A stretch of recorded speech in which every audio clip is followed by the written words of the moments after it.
What's good, combat sports fans? Today I'm going to be talking about UFC 291, UFC 292, just some of the fights that have been announced by Dana White recently, because, there are honestly some crazy fights. Like, look here at the 291 main card.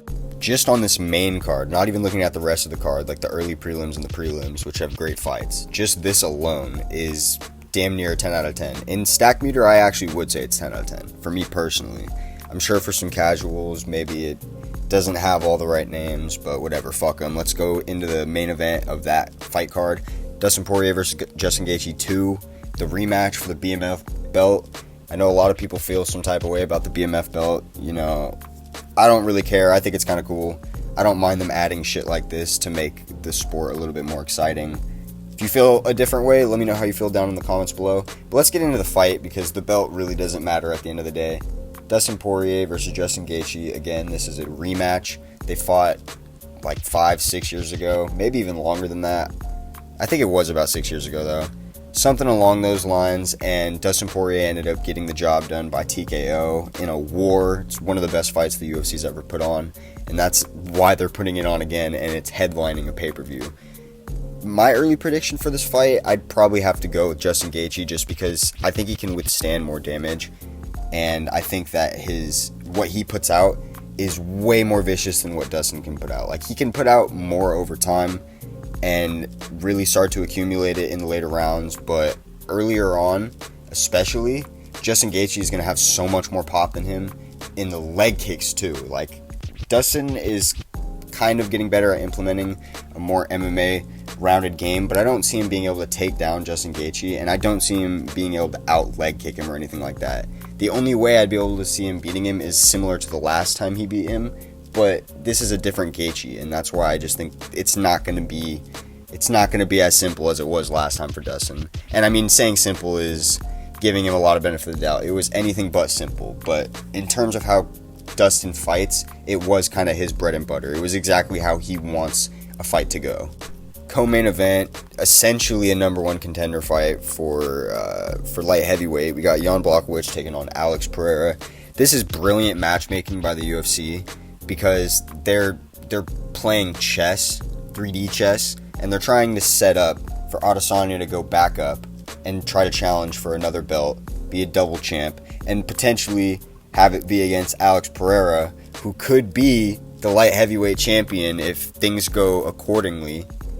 And it's just, if you think about it, it's amazing. It's amazing for the sport. It's amazing for anybody that wants to see that fight again. It's awesome. I think it's great regardless, because if Jan wins, then we have an alternate route per se, and now we have a path for Jan to try to build up a storyline and maybe rematch Adesanya. All of this centers around Adesanya, obviously, because he's the second biggest star in the sport. Second or third, it depends on where he fits around with Jon Jones, but I would argue that he's second these days. Either way, he's in the top three, and that's why they're going to be wanting to build matchups for him. Early prediction for this fight, I would have to go with Jan Blachowicz, just because he's naturally a 205er, and I know Pereira probably is too, but Jan fights there, and that's where he's been fighting. That's what I mean when I say that. He's accustomed to moving around at 205 and moving around 205ers, and he's just a lot more well-rounded. If it gets to the ground, which it most likely will at some point, I really think he could end it the second it gets there. Not instantaneously, but I'm saying the second he gets it to the ground, it's over. It might be within a couple of minutes, but he's going to control him and move from position to position methodically, and eventually he's going to pick up a sub, or he's going to pick up a TKO. Something along those lines. That's really how I see this going. And if it stays on the feet, it's not like he's a fish out of water there. He's a really underrated striker. He's one of the better strikers in that division. And we all know, he was a former champion. So that improves your game, or it improves your power level in the cage at least 10%. I always argue 20 though. So early prediction, I'm going with Jan Blachowicz. Feature fight of 291, Paulo Costa taking on IKRAM Aliskerov. And again, there's some 3D chess going on here. Allow me to explain if you don't already see, if you can't already read between the lines, because I know some of you might not keep up with the sport as much as others. So here, Paulo Costa and Khamzat Chimaev, let's start there. They have a beef and they've been trying to set up a fight on Twitter or just, behind the scenes. They've even run into each other a couple of times now. But for whatever reason, behind the scenes, it's not getting done. I think it has to do with Khamzat because he's not had a fight booked with anybody, but who knows? Maybe it's Paulo, maybe it's everybody involved. IKRAM Aliskerov, where does he come into play? So he fought Khamzat. His only loss on his 14-1 record was to Khamzat in a fight that Khamzat said was the hardest fight of his career. So, IKRAM, having just debuted and gotten a first-round knockout over Phil Hawes, or was it second, whatever. Either way, he just knocked him the fuck out. They want to see if he can make it in the top of the division. It also seems like Paulo's getting punished here, because why else is he having to forfeit his spot to somebody that's not ranked, or like barely in the bottom 15? And they want to see, maybe this guy, IKRAM, is the real deal.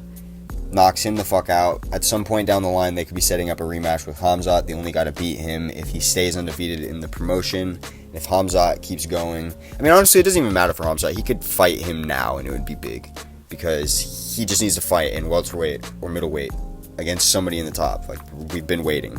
Early prediction for this fight, though, I'm going to go with Paulo Costa, even with all of that said. I don't think IKRAM's going to be able to manhandle him on the ground and keep him there the way some Dagestani meat writers really truly believe that IKRAM will. I may be proven wrong, and if it happens, then touche, good shit for you guys, but I just don't see it happening. We've seen Paulo against some really good grapplers, giant men, freaks of nature like Yoel Romero, and he's really good at scrambling on the ground. So I also just feel like he's really good at moving his massive frame, and he's a much better striker. Regardless of what you believe about how it's going to go on the ground, he's a much better striker, and it starts on the feet, and I'm sure a lot of the fight will be on the feet regardless, because IKRAM probably believes that he can knock him out. So early prediction, I'm going with Paulo Costa by a decision, 2-1. Now again, down this card, Tony Ferguson versus Bobby Green. Amazing matchup. Amazing fight. I'm not going to say amazing matchup. Terrible matchup if you're on Team Tony, which I'm sure most of us are. I really fuck with Bobby Green too. He's actually one of my favorite fighters on the roster. But Tony Ferguson is just a legend, and we all know that he got fucked over by the UFC.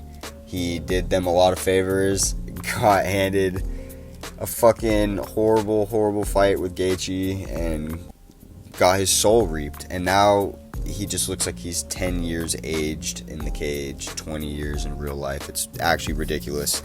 And to fight a slick striker like Bobby Green, who's seemingly in his prime and very confident, it's looking bad for Tony. Like, where does he win this? Does he take him down? He's not really an offensive wrestler, grappler like that.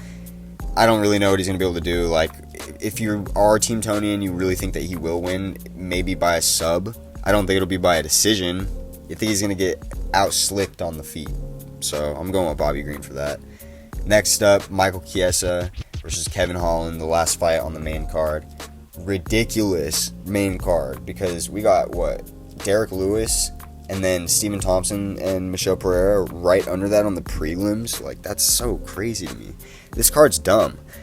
Michael Chiesa hasn't fought in a long-ass time. Kevin Holland's hella active, and at welterweight, I just don't see grapplers being able to, do what they've done to him at middleweight. It's a different ballgame.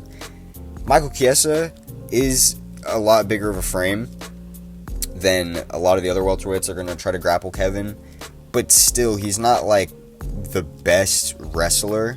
He's just really good at, slothing you once he does get his hands on you. But I think when it's on the feet, Kevin Holland is going to have a field day with him, and I really think that if it stays on the feet for longer than, a couple of minutes, it's going to be bad for Michael Chiesa, just due to their frames.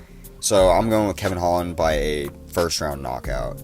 And then we got UFC 292, the main event, Aljamain Sterling versus Sean O'Malley. This is an amazing fight. I know we've probably all seen the shenanigans with Sterling online, talking about, I don't know if I'm going to be ready, and then Dana coming out and being like, he's going to fight. So I don't know why he's saying that. I can't fucking explain Aljo's mind. And honestly, it just seems like Aljo wants to do anything to make the fans hate him.